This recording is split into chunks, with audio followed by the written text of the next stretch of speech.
And a lot of people are making money dividing us. Let's say we're in a big state park where lots of family reunions are going on. On one side of a river or a creek, people from red states, on the other side, people from blue states. And we look askance at each other. There's a river between us. The river's growing. We're saying unkind things about each other. But let a child from any one of those families fall in that creek and see the current pick that child up and carry them closer to death, doom, damage. We don't care who jumps in the creek to save that child. Welcome to the PM Podcast, brought to you by DonorSearch, the show that takes you inside the lives of thought leaders, innovators, and changemakers in fundraising, philanthropy, and civil society. I'm your host, Jay Frost. Jim Langley is a leading voice in philanthropy and advancement. As President of Langley Innovations, he's helped hundreds of institutions rethink fundraising through research-driven strategies. A former advancement leader at Georgetown, UC San Diego, and Georgia Tech, he's led groundbreaking campaigns and shaped best practices in donor engagement. Through his books, articles, and seminars, he continues to guide organizations in navigating the evolving world of philanthropy. In this conversation, we trace the arc of his life and work, starting with a visit to his hometown. Let's begin at the beginning. Yes. Where did you grow up? I don't know this. I know where you went to school, but I don't know where you're from. Well, thank you for asking. So I just returned because I was in the neighborhood, I don't know, a few months ago, and at this stage of life where you're sort of reflecting on your journey and how you got to be who you are. So I went back to Johnstown, New York, and went to the house in which I was born in 1852. Very simple wood frame house. And in Johnstown, across from a Catholic church, and looked up family records. My birth record went to the Bureau of Records or wherever it is that we go to get these things. Got a copy of my original birth certificate, and my father is listed as a guard at General Electric. He later went on to a career in public relations. So he went from being a guard to being promoted into the executive suite because he was a good writer and resourceful. But at the time he's a guard, and you look at this simple house and you say, there were 5 children and 2 adults in that house. And how on earth did that happen? But, also this sense of deep gratitude of saying, that's where I was born. Those are the circumstances in which I was born.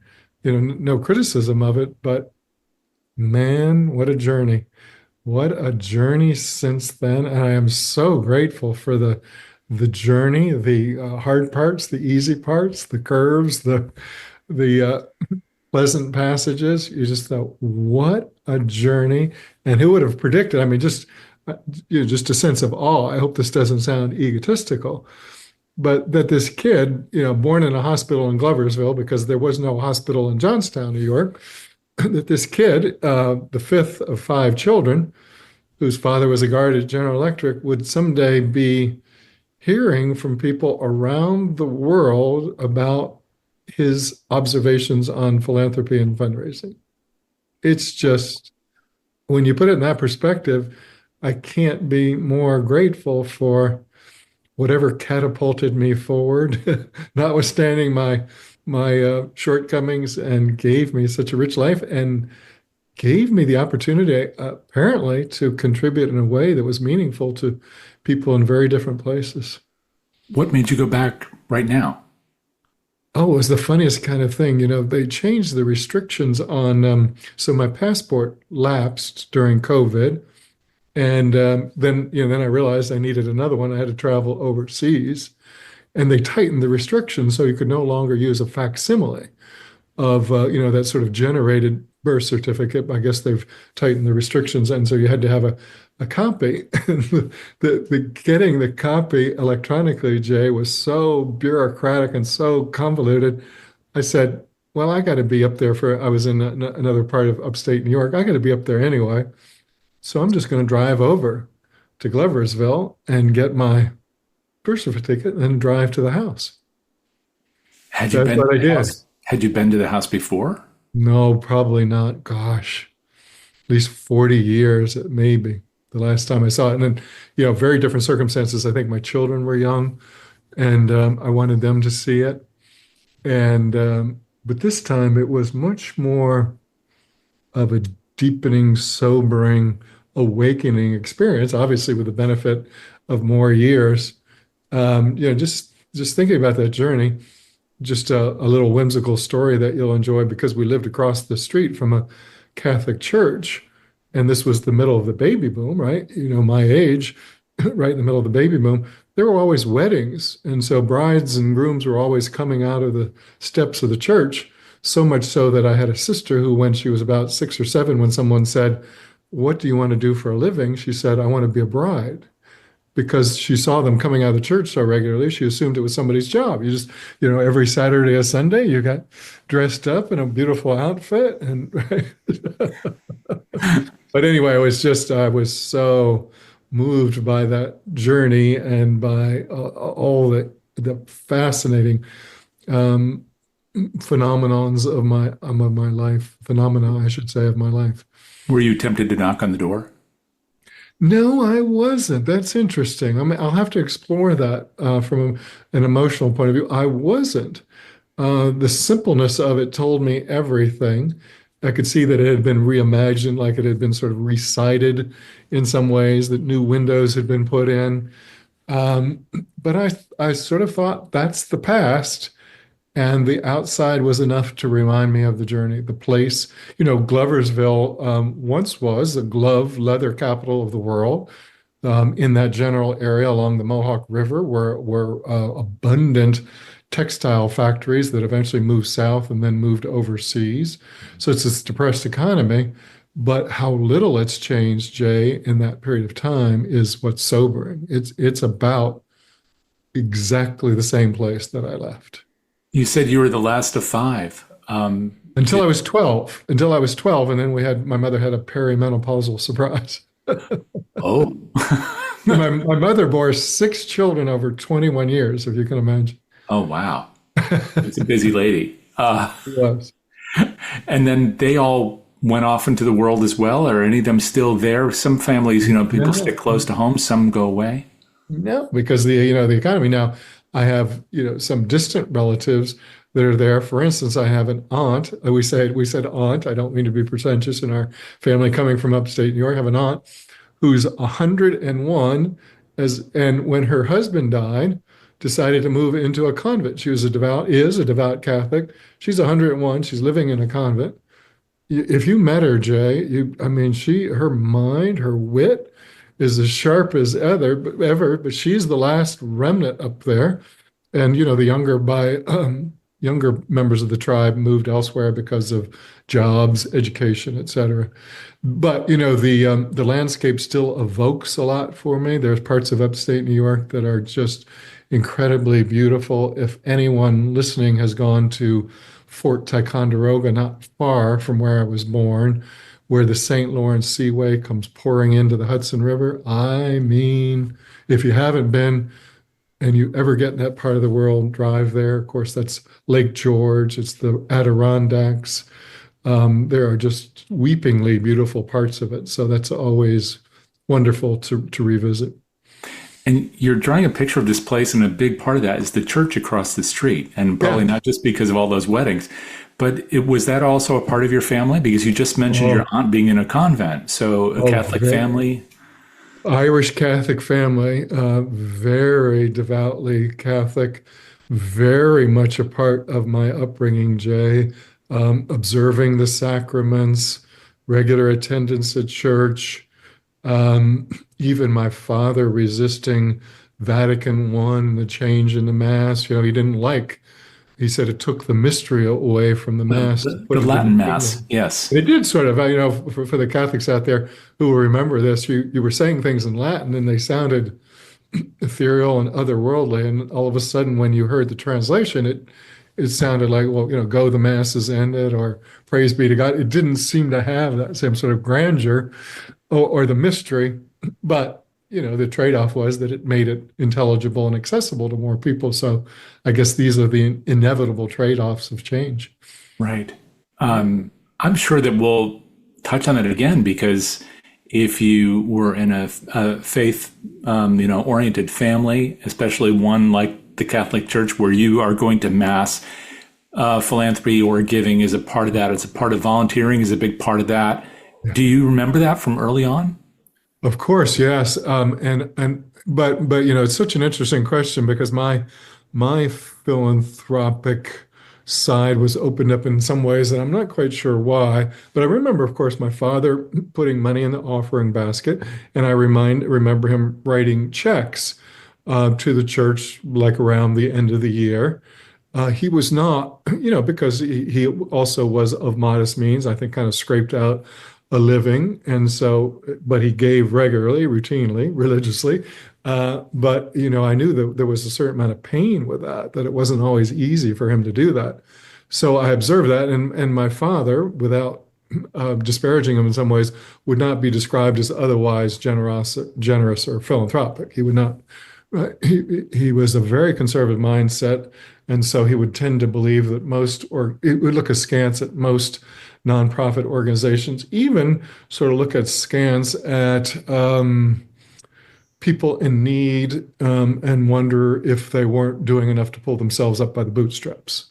So you can imagine that generation that survives the Depression has a compassion for struggle and suffering, but also then sees others that follow them that seem to have more but want more, and it was very hard for him to reconcile.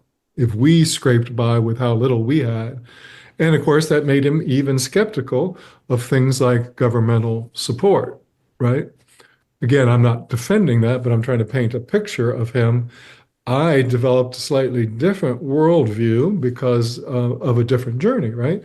But that's how I was framed in very conservative, both politically conservative and religiously conservative family background. And my aunts and uncles were devout, strictly adhering Catholics. They had wonderful Irish sense of humor, but at core, they observed the sacraments, and Catholicism and faith was the cornerstone of their lives. And your mother? Ah, so here's interesting.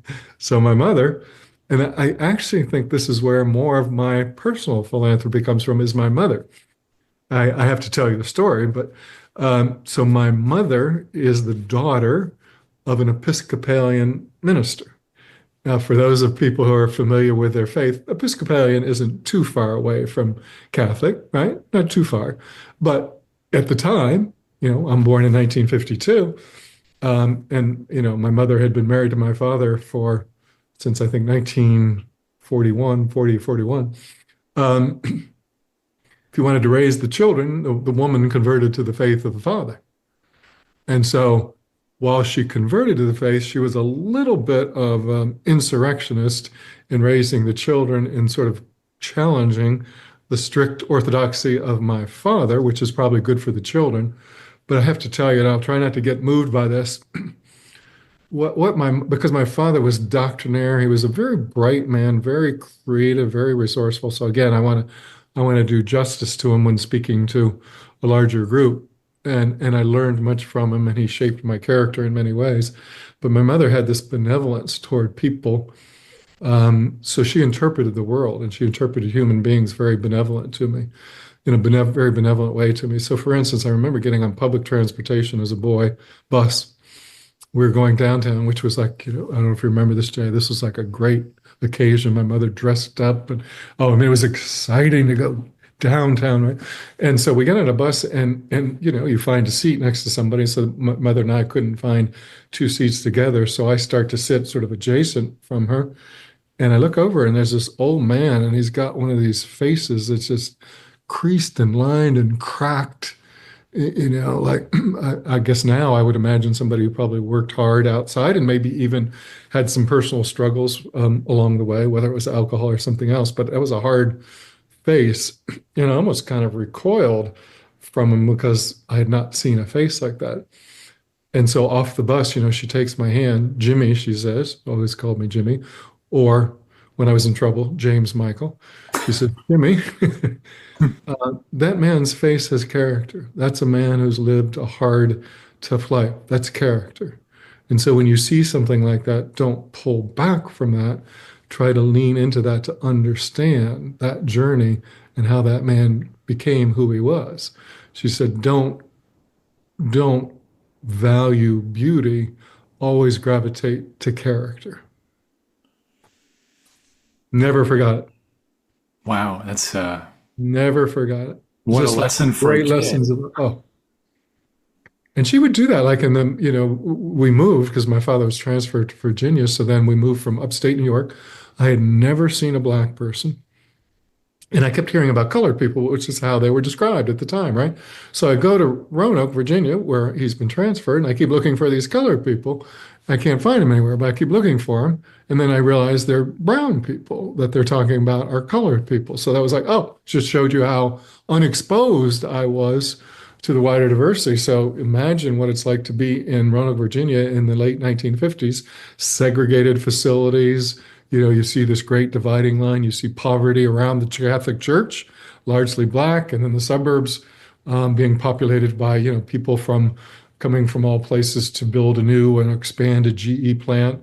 And so there's this great, again, awareness that I'm going into a different world.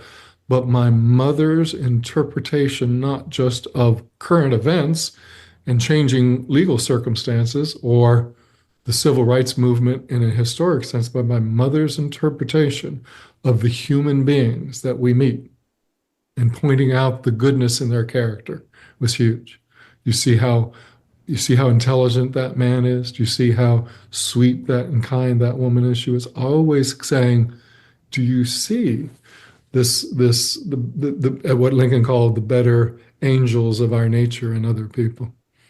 Well, especially if you had no knowledge of people from different backgrounds at that age, and then suddenly you're in a society where not only are there people who have a different background from yours, but they are being separated from one another. Yes. And it must have been very confusing to a young person who, didn't have any explanation for that. And then your mother, it sounds like she provided an antidote to whatever kinds of explanation you might have gotten from those around you. Yes, I mean, separated is a nice way to put it, because the segregation was they were afforded lesser public accommodations. And so, we would there would be public pools, and no black people allowed in those pools. And as a child, when you aren't embedded with any of what gets embedded in some people simply by virtue of the culture or place in which they're born, which isn't to say, we don't have trouble with race and all kinds of issues in all parts of the country, but the contrast jumped out. And then think about that, Jay, of all the things that influenced my upbringing would be watching how dramatically it changed from 1952 to 1964 when we moved to Cincinnati. Then 64 in Cincinnati, riots break out, but Cincinnati is a progressive town. Most of the city council is led by black people in the mid 1960s, but there's still that tension. There's all this, built up frustration. Riots break out around the Catholic boys' school that I'm going to. The boys I'm going to school with come in angry about what's happening. People don't understand, don't get it. And so I look back on my journey, and that was a huge shaping influence of my first 25 years. I go in the Army and I see the same, racial tensions playing out. And, and yet along the way, Jay, as is the case in the military, you have these wonderful moments, wonderful illuminating moments. Because you are interdependent, you have to work together to make things happen, often under stressful circumstances. You learn to see people very differently. Whatever you bring to the equation, what you learn is the most beautiful thing, which you'll come to admire in anybody, is their willingness to pull their weight, to be shoulder to shoulder with you at a common task, in a common task. You forgive me if I offend anybody who's listening. You don't care where they came from, what they think, what they believe in, who they sleep with. It's just, can we work together? And can we join together as a community, right? Can we find a way to function and do what's important for a community to do, right? It's incredibly beautiful when you can be that practical and look past everything else and just say, let's get it done.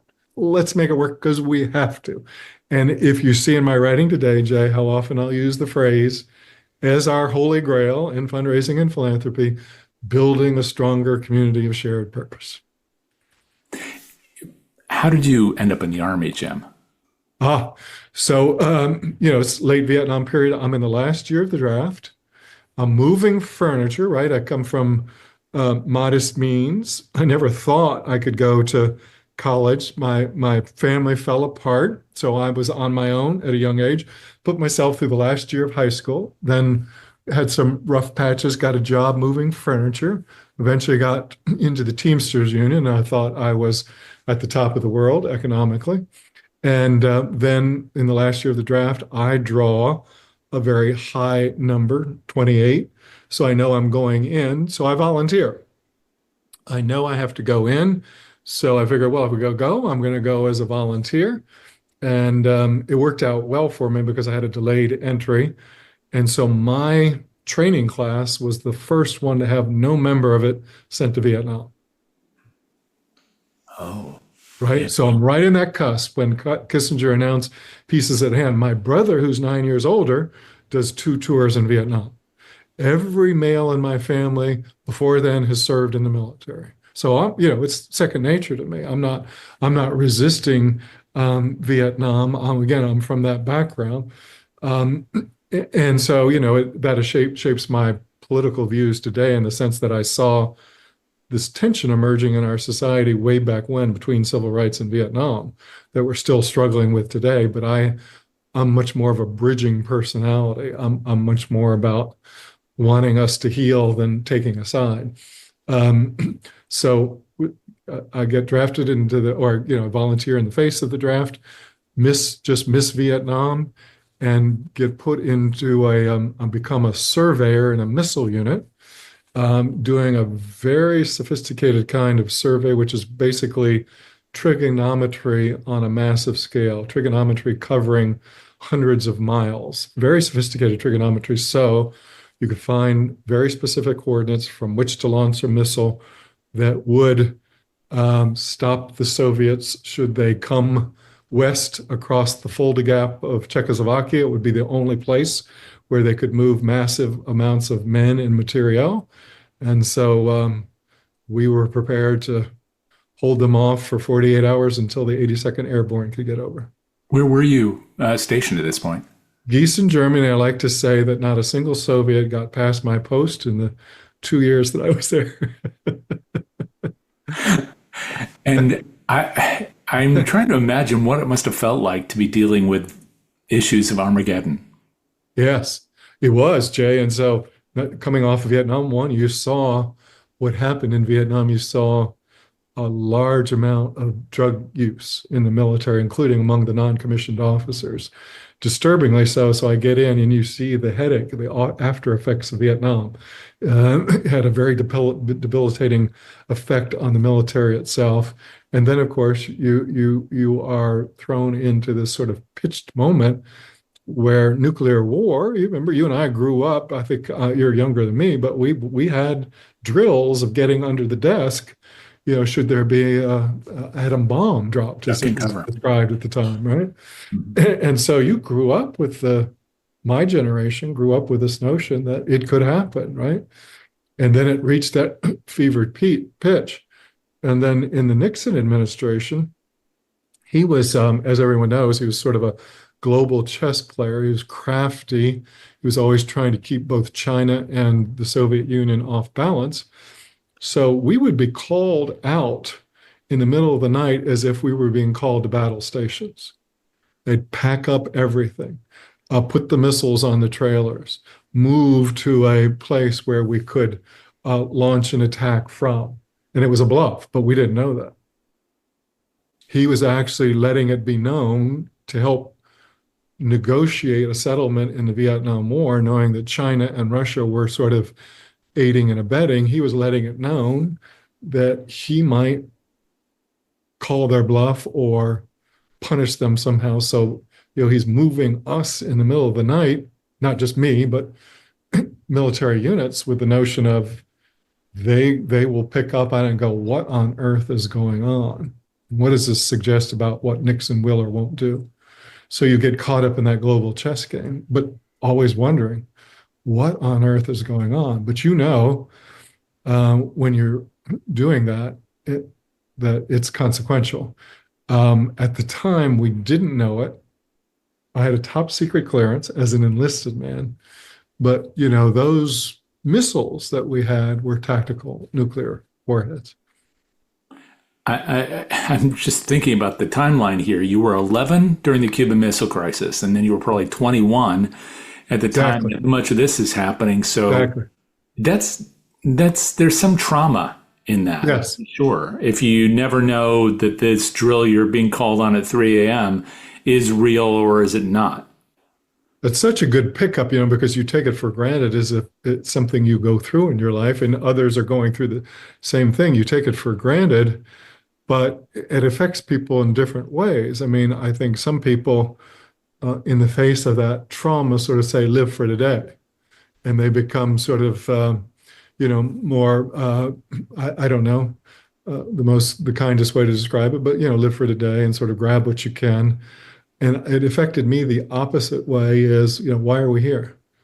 What is the meaning of life? So I was deeply philosophical at a young age and asking myself big questions about, what is it that you hold on to that guides your life through moments, emotional, personal, international, that seem so fragile. And for me, it was this, very strong sense of ethics, that became my lodestar was a profound ethical orientation that what we have is each other.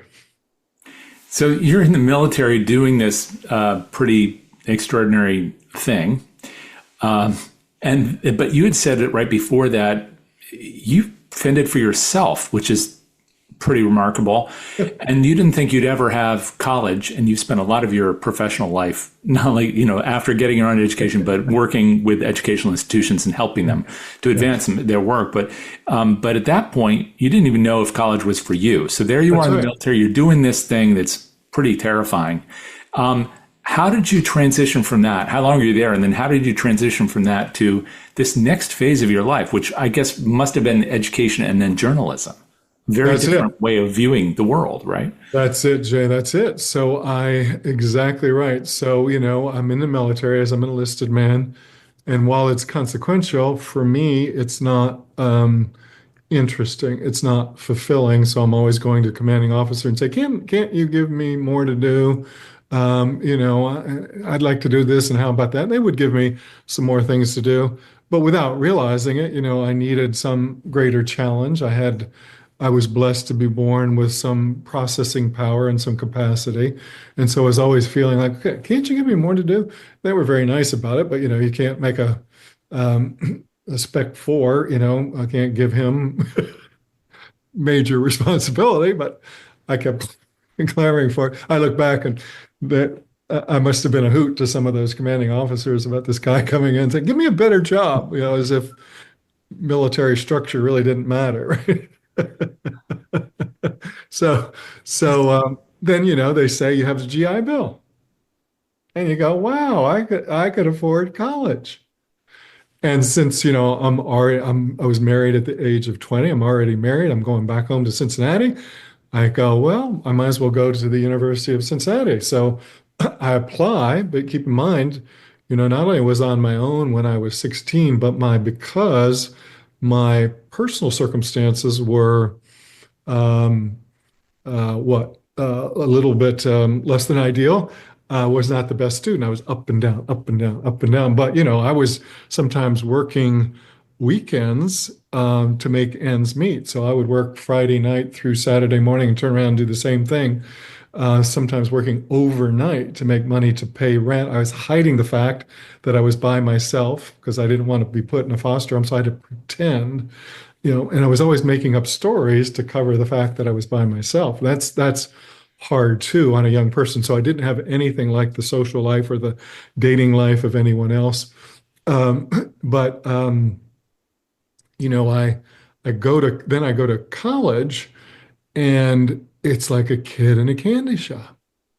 So my parents, I didn't tell you, my very interesting parents, early in their lives, both kind of dreamers, wanted to be actors, particularly Shakespearean actors. They met on the stage in New York. It didn't work out, so they had to go get real jobs. But they always maintained this love of Shakespeare and stayed involved in amateur theater, particularly when Shakespeare was available. My mother, as a kind of a sidelight in the mid 1960s, developed a program for junior high school students called Shakespeare for Those Who Think Young. And she toured local schools and did a one-woman show on Shakespearean soliloquies. So I am not your usual person. So for all of these who keep trying to figure me out, now you know how I came from a very uncommon cloth. But so, you know, I'm exposed to this. I get to college, I'm like a kid in a candy shop because I got somebody underwriting my education. My brain starts to open up, and I want to study everything, but it's all about humanism. So of course, I take English because my parents Irish, you know, words are incredibly important. Irish, you know, verbalism is astonishing, highly prized. Wit is highly prized. So I'm studying English and I'm studying Shakespeare, but anthropology, psychology.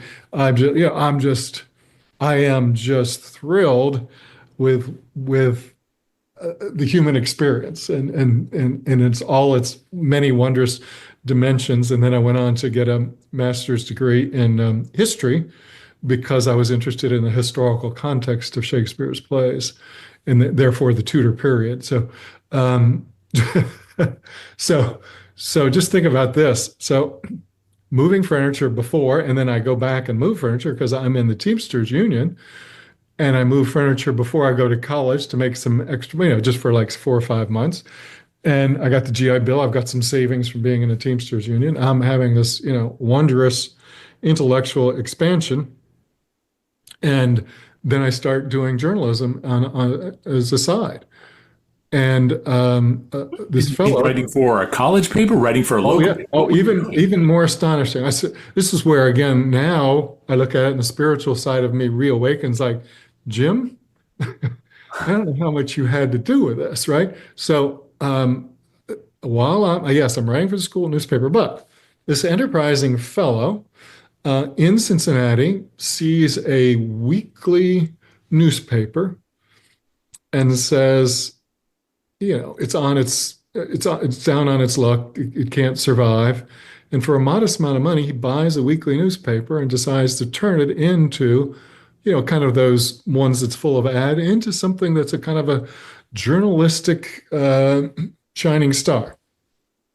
So he buys and calls it the Cincinnati Reporter, and who knows, for whatever reason, somebody notices when I start telling you how my writing opened doors for somebody notices my writing, says go talk to Randy. Randy says, oh yeah, we love your writing, and basically lets me do anything. So I do book reviews, I do human interest stories, I do exposés. All right, I'm in college. And so my writing is getting noticed, and you know, and I'm flowering in so many ways. So you know, again, just feeling incredibly privileged for all that's happening to me. So everybody pegs me, you know, my colleagues, and oh, Jim's going to be somehow the next great writer. I'm going to be a novelist. I'm going to be something like this because everybody's saying I write well. And but you know, again, what's that journey like? A little bit like my parents is that, you know, I'm married. We have a child on the way. Novelists don't make a lot of money. So I have an experience where I try to quickly go out to Hollywood and sell screenplays, and it's kind of a tawdry experience, and what I see and what I get exposed to, and you know, it's kind of a meat parade. I was a fairly good-looking young man. I went out there, and people were really interested in my words, and many of them didn't really care if I were married or not. So, you know, it was a bit of a shock. So, you know, when I came back to Cincinnati, I was like, well, I'm glad I tried that. And I had no interest in being a screenwriter after that. And maybe my experience was a little harsh. Maybe other people had better experiences. So then it's like, well, where do I work? Where do I work? And this job comes open, generating publicity at Miami University in Oxford, Ohio, the News Bureau. I look at the credentials, Jay, and I don't have any of them other than, I think they even were asking for a master's degree. I have a bachelor's, not because I hadn't gotten my master's. It took 10 years more to get my master's because I was working, raising a family. So I apply for the job anyway, and I send 2 writing samples. One of the writing samples I sent is a human interest story about a woman who was a potter and was attacked viciously by a roofer who tried to kill her but didn't succeed. But he blinded her and he maimed her very serious ways. She survived and she continued to make pottery. And so I was moved by her story and I told her story, right? And told, she was very honest about coping and how people helped her, didn't help. And, I was very proud of the story because I listened and she was poignant. She was brave. She was remarkable. And that story sat there for a couple of years. So I send my paltry resume in. I send 2 writing samples. What I didn't remember was that woman was a graduate of Miami University. People had read that article at Miami University. They were classmates of her. They knew her well. And somebody apparently tells me later, pulls my resume out of the pile, sees the writing sample and says, we need to talk to him. He wrote this story. And everybody goes, oh, that story. So Jay, I get then called up to Miami. I don't fit the greatest, but they're so moved by the story. They hire me to generate publicity. Because I've been a journalist and a freelance writer, it comes very easily for me, and they're happy with the results. Year and a half later, I get promoted to the head of the news bureau. And I'm thinking a lot of people who are devoted to journalism, the idea of going into communications inside someplace, it's not appealing, but you found a home there. Not appealing. So what's interesting was that I insisted that good journalism would be good publicity. So I wrote stories that had some grit and some angle to it, and even some confessional elements to it. It was a little unsettling, but for instance, once I think it was the bureau chief for Associated Press in Columbus saw my press releases and started putting them on the wire.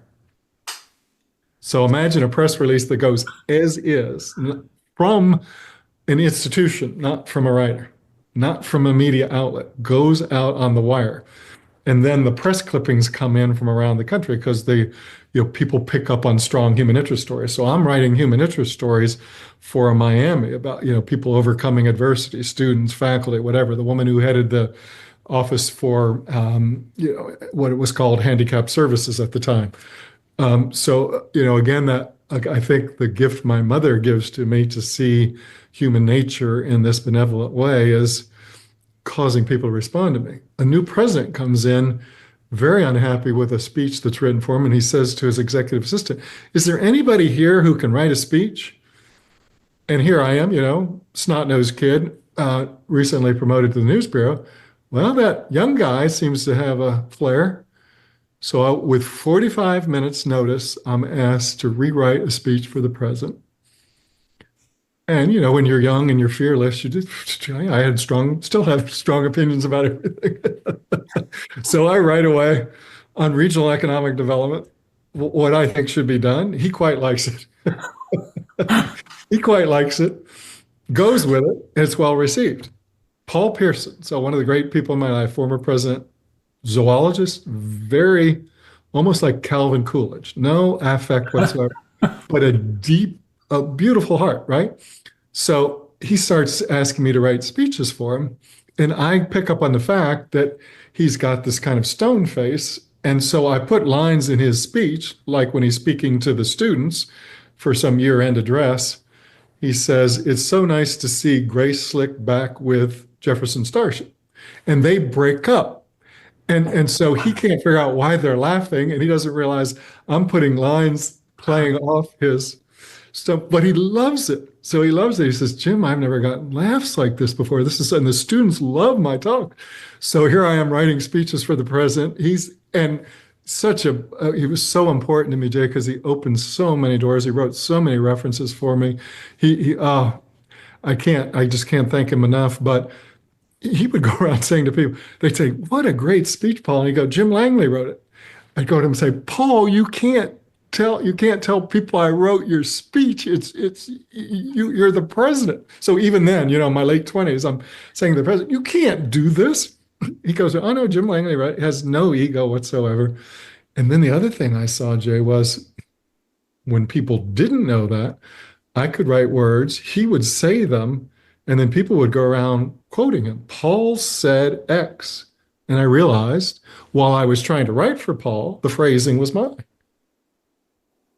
So the words sometimes have more power when they are separated from the person, because what they would have seen was a young man instead of, but when it came from a president, the imputation was, well, that's weighty, that's meaningful. So that then told me how important it was to, not write from the perspective of you, but try to write something that had weight and meaning, no matter, And so I did a lot of speech writing. I did ghostwriting for a lot of commencement speakers because they would offer my services to commencement speakers.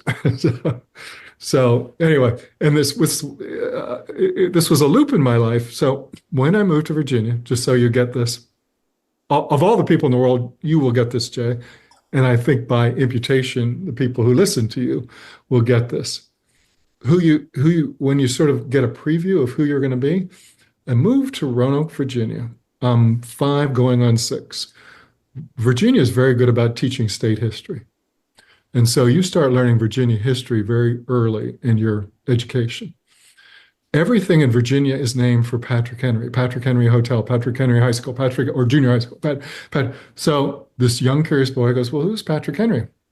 And I find in the World Book Encyclopedia, which my mother bought for us, well before the internet, we had World Book Encyclopedia. I look up Patrick Henry and I find this speech that he makes before the House of Burgesses. But Jay, when I read, even as a boy, I don't read through my eyes, I hear it in my ears. And Patrick Henry says, "Is life so dear, or peace so sweet, to be purchased at the price of chains and slavery? Forbid it, Almighty God. I know not course what others may take, but as for me, give me liberty or give me death." And what you just did is see, I heard the cadence. So here I am at a boy, and I go, oh my God, words can be marshaled in a way when they're put to a cadence to draw tremendous attention to an important issue or a cause. Flash forward, 25 years later, there I am writing speeches for a number of people, hearing the words, and then watching how they come out of other people's voices, trying to get the cadence of the speaker I'm writing for, and then being deeply frustrated when the speaker misses my cadence or his cadence, right? It's like, oh, you just botched the poetry of it. You cut the line in half. But think about this phenomenal life, right? Of which I think I have so little to do with other than having a curious mind. Yeah. And then from the time I am hired as an unqualified writer to my first vice presidency is 8.5 years. That is pretty swift. 37 years of age, right? Yeah. Georgetown, vice president. Everybody in my peer group is 10, 15 years older. Every other vice president is 10 or 15 years older. Now, I don't know what it was like at that moment in time, but I don't often hear about the trajectory from communications to leading the shop. You often hear today, as you know, about people jumping from role to role and looking for people who are essentially really good at closing. And I mean, respect in that. It's just that that's it. Successful in asking and hopefully receiving significant gifts, and all of that is great. But that's not the same thing as finding the story or the way of conveying the information in a way that inspires people to do something, which is quite different. How did you find that path from helping people to find the poetry in the story and then convey it in a way that inspired people, and then go to the administration of a shop that had to hit certain financial goals every quarter, and where there was probably very little latitude for poetry, because often the president's office isn't necessarily looking for, iambic pentameter. They're looking for, I don't know. And there was very little room for poetry at Georgia Tech. I mean, I learned so much there, and they were wonderful, but I was often referred to as the only right-brained person at Georgia Tech. And sometimes they say, well, it's nice how he speaks, but, how about a graph? How about a picture? How about a chart? Wouldn't that be clearer, Jim, if you just put it on a chart? And, in many ways, they were right, Jay. So, and that, of course, that differentiates me. So again, Paul Person is the first person to say, you need to go talk and work with the people in development, as he referred to it then. And, my first reaction was like, hell. And to be blunt, my impression of the fundraising staff at that time was largely male people in suits bustling around in a very self-important way. I thought they didn't seem like, it seemed posturing to me, right? And I thought, that was my thought, like hell. But Paul could read the thought, and he said, Jim, it doesn't have to be that way. He said, what you'll discover is some people are innately philanthropic. They're just trying to figure out where and how to exercise it. So don't think about it as twisting people's arms or talking people into something they wouldn't do otherwise. Think about finding a path for them to do what they're predisposed to do that's most meaningful for them. And Jay, I said, well, I can do that. And why could I do that? I'm an interviewer. That's what I do well, is I listen, I interview, I get the emotional story.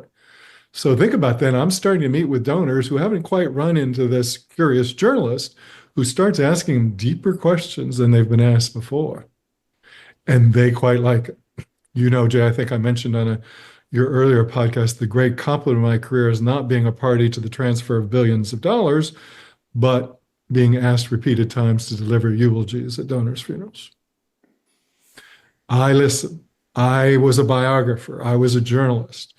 When they passed on, their surviving spouse would call and say, always he for me, wanted you to speak for. He thought you understood him.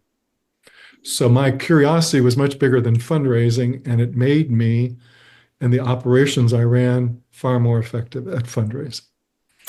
I just have to ask you to put a fine point on that for people who might miss the moral of that story. Why is it so important to all these people to have had someone ask them these questions, to give them space to talk about these things? Why is that important? Thank you. Because if you pay attention to human nature, even if it's in its most benevolent form, you discover all of us want to be heard, all of us want to be accepted, and none of us like being reduced to a kind of a single dimension, including donor. And we're learning the painful lessons of that now, so that when you embrace someone as a set of values, as a journey, as a biography, and you take the time to listen and to care, when the subject of money is broached, you're seen as not extractive, manipulative, but as an agent of philanthropy, as a facilitator. You're brought into the family circle. You're invited on family vacations. You are seen as an aide, not as someone who's trying to steer or manipulate people. So by taking more time, by showing greater interest, by not rushing, I saw things happen. So people were skeptical of me. Said, well, he's a communicator, he's not a fundraiser. That was the rap on me as a 37-year-old. But he's a communicator, he's not a fundraiser. I was a little dismissive of the old guard. Yeah, well, Jim's off doing his own thing. But But Jay, after about 2.5 years, numbers came in like they hadn't seen before. Gift sizes came in they hadn't seen before. And again, I don't attribute that to me personally, but again, to what was imparted to me, how my life was shaped and guided, so that I brought that into fundraising. But here's the hard part. You said numbers had to be met. So 3 vice presidencies, and probably 2.5 years into each vice presidency, most of the powers that be are saying, I don't think he can cut it. I don't think he can make it. He's not producing fast enough. Were they direct about this with you? So, oh yeah, so sometimes I had to talk, well, Jim, everybody, people like you, see what you're doing, it's creative what you're doing, but where are the numbers? Where are the results? Mhm. And, this year we need to see better numbers. So here I was listening, putting down footings. So it was this funny thing, Jay, that you'd see the uptick after about little more than 2.5 years of the listening, of the taking the time, all of a sudden. But that period of spending the necessary time with people often put me in the crosshairs of people questioning how capable I was. Did you have any doubts as you went through that process? Because even if you'd had success in the place before, and you've done this at not just Georgia Tech, but it was San Diego, Georgetown, did you at a certain point say, well, I don't know. Is it going to work here? Is this? I had, and I can't explain it, and I take no credit for it, but at an early age where there was a confrontation where I was a university spokesperson and I was told to say something I didn't think was credible, and in the nicest way, professional way, I said, no, that will destroy the credibility of the operation. And if you need me to resign, I will do so, and I will do so without rancor or bitterness. Like 30, 28, 9, 20, 30, right? Jay, I was filled with peace. When I said it, I called my wife and I said, I may not have a job when I come home. She said, no worries. And I was filled with peace. And the president ultimately was the one who became my great champion. He was anxious, and all of a sudden he realized I was not being stubborn. I was trying to protect his credibility as a new president. I was trying to protect the credibility of the institution, that I was actually a conscientious person who was trying to help the institution. He then became my greatest champion. So he backed off the demand about what I should say as a public press spokesperson and became my great champion. But so this, I think, is my great gift. Maybe we're all given gifts. I had that ethical peace of mind throughout my career that was what would differentiate me. That's what would serve me well. That's what would make my name. That's what would set me apart. And it did. Well, It's a huge gift. because you were committed to that, and those principles were the foundation of all this. Even if you hadn't been successful, you'd still be operating by those same principles. You don't change who you are. That's it. So I determined was, no, this is who I am. I'm going in this direction. And that's what I would advise young people is don't be sassy, stubborn, unprofessional, but don't succumb to norms that you find uncomfortable or compromising. Don't do that. And realize that it is your ethics, and ethics are in part not just stubborn principles, but far-seeing principles about what it takes to build credibility over time, to build community over time. That when you stay with those, you develop a kind of personal brand. So, here you are talking to me. You're a hugely accomplished, impressive man. You're listening to me. Maybe the roles should be reversed. Maybe I should be listening to you better. But, and other people seek my opinion out. I get quoted around the world. I get nice notes from people in countries I'm surprised they would even care about anything I had to say. And I'm just filled with not pride, but whoever, whatever gave me that gift and that strength to call upon, gave me the best, richest, most wonderful life. I do have a few more things I want to ask you, but I have to ask you about your wife because you've tagged her a couple times in this story, and I don't know if you're still together. We're not. You're not. Yes. It sounds like the support of family at critical times, whether it was your mother, the way you talked about her, and then your wife later on in their career. These things were quite important. I'm sure children as well. Right. We were married 30 years, and she came from a very humble background. Her parents came from coal country in Middle Kentucky. And, so she grew up very modest means. And so she was never put off by power or trappings. It was like, well, that's not real anyway, right?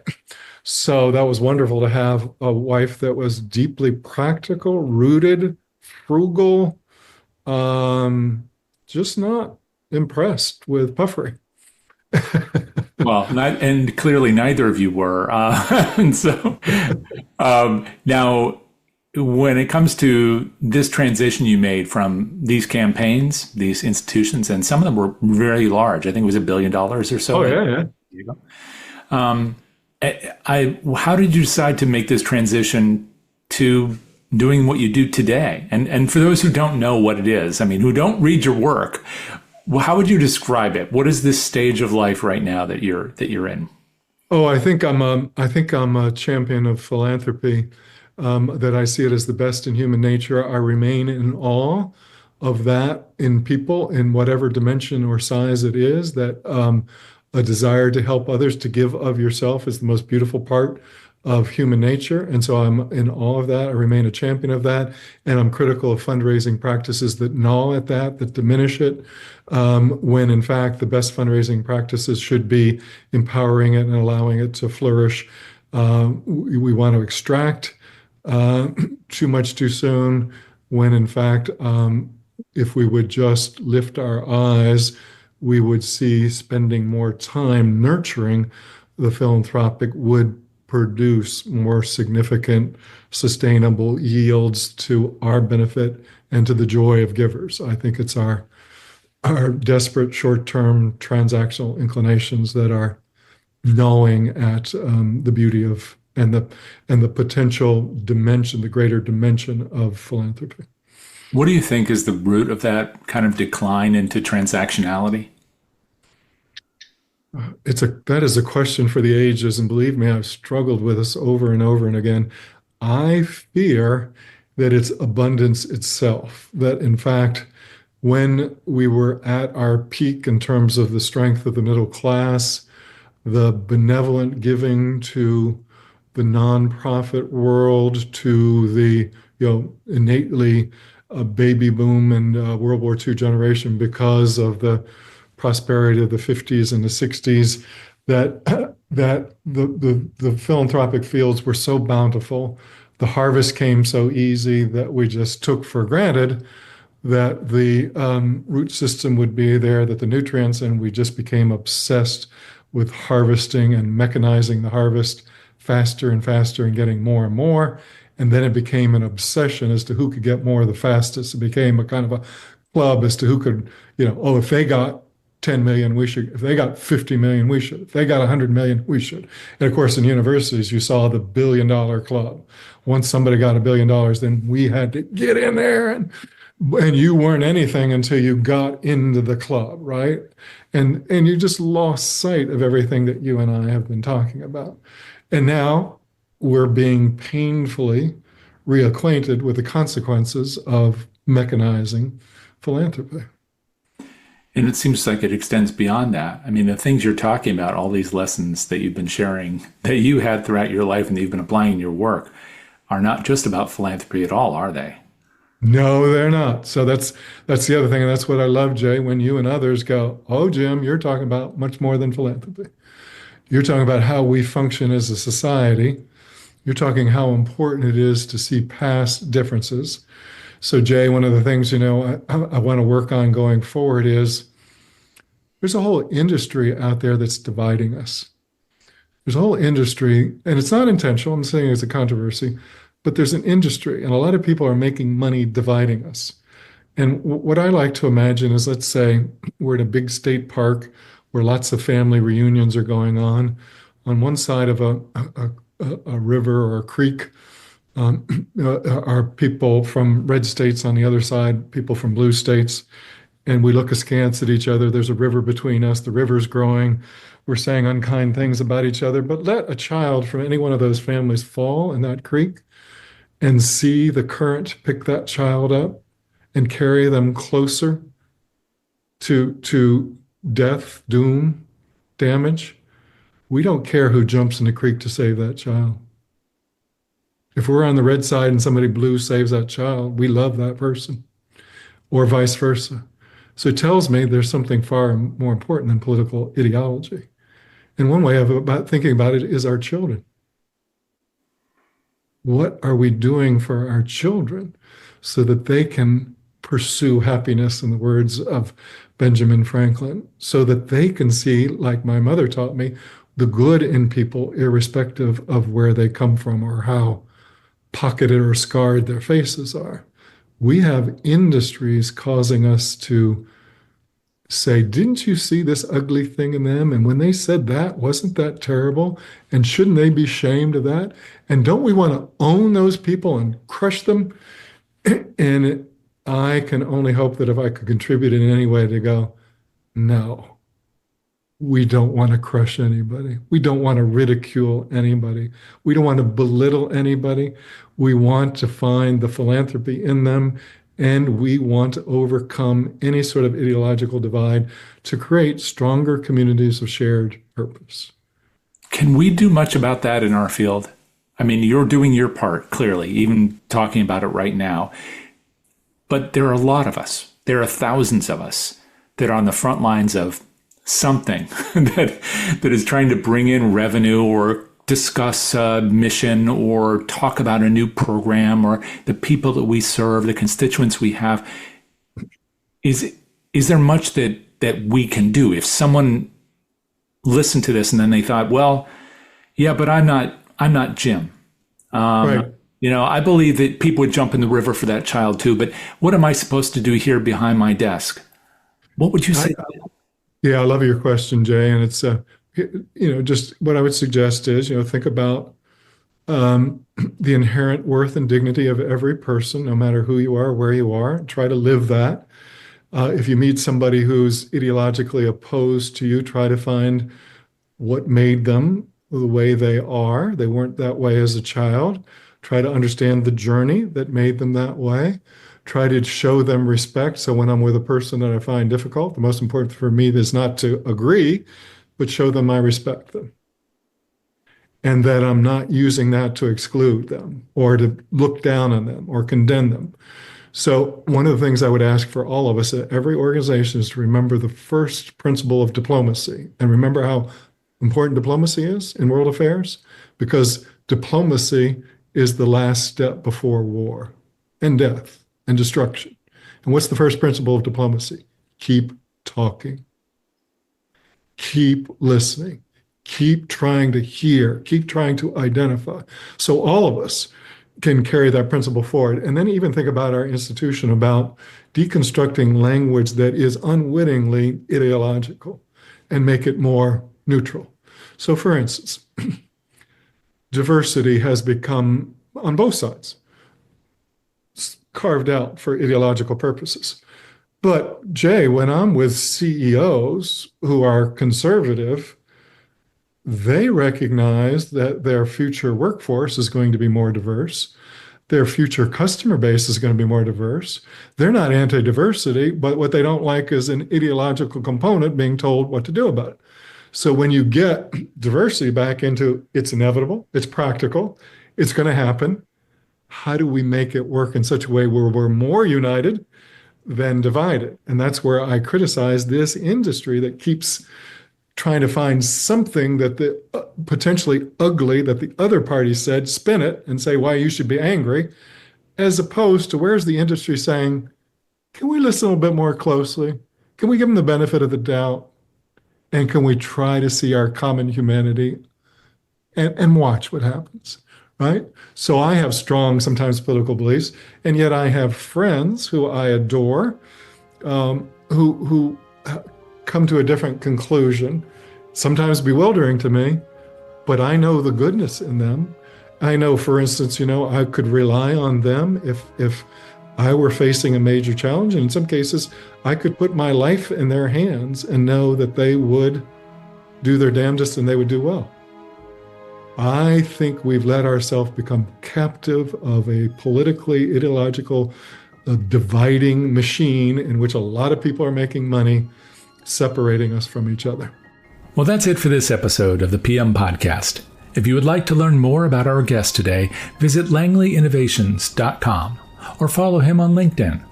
Our thanks to our sponsor, DonorSearch, the world leader in AI and donor research for nonprofit fundraising.